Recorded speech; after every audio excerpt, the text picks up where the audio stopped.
আসসালামু আলাইকুম ওয়া রাহমাতুল্লাহ।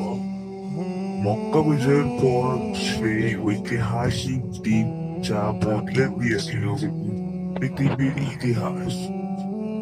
কিন্তু আপনি কি জানেন মক্কা বিজয়ের ঠিক পরে কি ঘটেছিল? কেন আরবের মানুষ দলে দলে ইসলামের দল দলে আসতে শুরু করেছিল?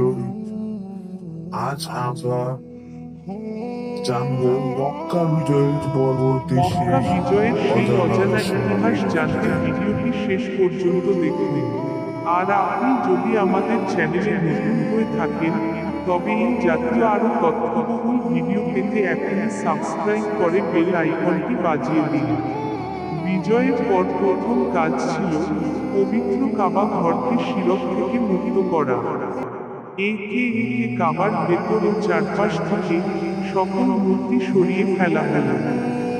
দীর্ঘ সময় পর কাবা ঘর ফিরে পেল তার আদি ও আসল রূপ, যা মহান আল্লাহর একাত্মবাদের সাক্ষ্য দিচ্ছিল। এরপর এলো সেই মাহের গ্রহণ।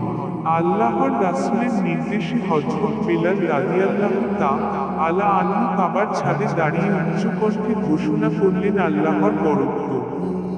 মক্কার আকাশে বাতাসে প্রতিধ্বনিত হলো ইসলামের প্রথম আযান। এই আযান ছিল এক নতুন যুগের সূচনা এবং সত্যের চূড়ান্ত বিজয়। বিজয়ের পর মক্কার মাটিতে আর কোনো শত্রুতা রইল না।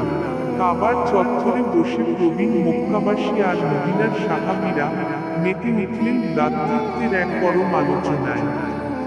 যে মানুষগুলো একে অপরের রক্তপিপাসু ছিল, ইসলামের পরশে তারা আজ পরম বন্ধু। এই যেন সাম্যের এক অনন্য উদাহরণ। তলোয়ার দিয়ে নয়, ইসলাম মানুষের মন জয় করেছিল জ্ঞানের আলো দিয়ে। কাবার চত্বরেই গড়ে উঠল ছোট ছোট মাদ্রাসা, যেখানে ছোট বড় সবাই শিখতে শুরু করল জীবন গড়ার নতুন শিক্ষা। অন্ধকার দূর হয়ে মক্কার আকাশে উদিত হলো জ্ঞানের এক নতুন সূর্য। এই শান্তির বাণী কেবল মক্কাতেই সীমাবদ্ধ রইল না, খুব দ্রুত এই আলো ছড়িয়ে পড়ল গোটা আরব উপদ্বীপে। মক্কা থেকে মদিনা, ইয়েমেন থেকে সিরিয়া, সবখানে ইসলামের শান্তির পতাকা পথ করে উঠতে শুরু করল। এভাবেই চিরতরে বিদায় নিল অন্ধকার। মক্কা বিজয় সম্পন্ন করে সাহাবীদের কাফেলা যখন আবার মদিনার পথে রওনা হলো, তখন আরবের আকাশে বইছিল শান্তির বাতাস। ইসলামের এই জয়যাত্রা আজও আমাদের সাম্য আর মানবতার শিক্ষা দেয়। আল্লাহ আমাদের সবাইকে ইসলামের সঠিক পথে চলার তৌফিক দান করুন, আমিন। আজকের এই ভিডিওটি আপনার কেমন লেগেছে তা কমেন্ট করে আমাদের জানান।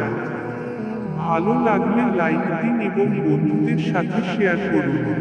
এমন সব চমৎকার ঐতিহাসিক ভিডিও নিয়ে আমরা ফিরব খুব শীঘ্রই। সেই পর্যন্ত ভালো থাকুন, সুস্থ থাকুন। আল্লাহ হাফেজ।